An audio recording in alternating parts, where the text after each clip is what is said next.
घाटवा कोयजन बाजन बाजा बाजावा छठी माई के घाटवा कोयजन बाजन बाजा बाजावा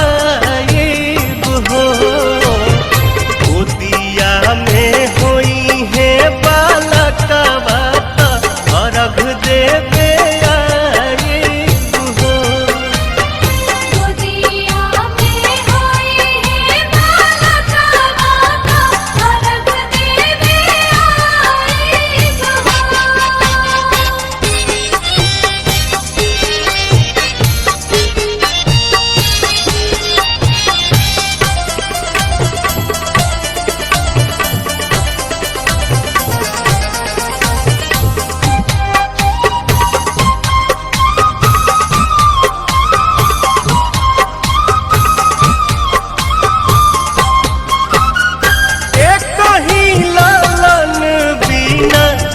छने मनवा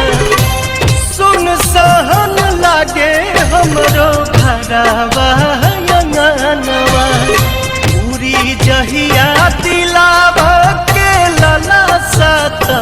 जलसा कराए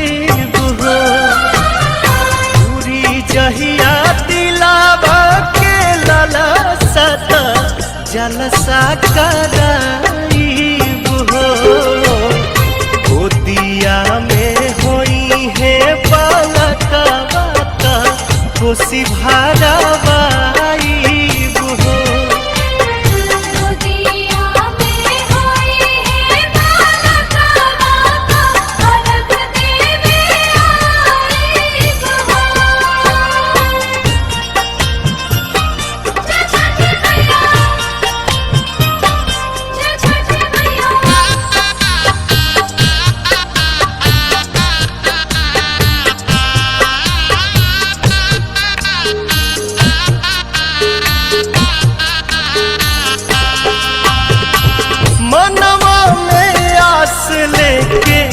रोवेले बझनिया कहिया बसैबू छठी माई हमर दुनिया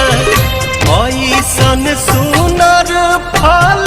पाइब त सूरज गोहराए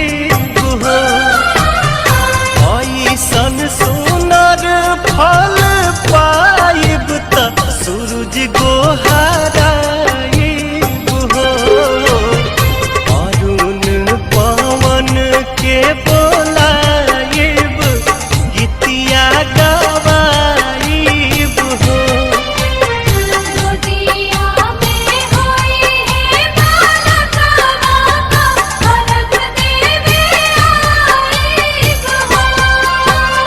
छठी माई के घाटवा कोयजन बाजन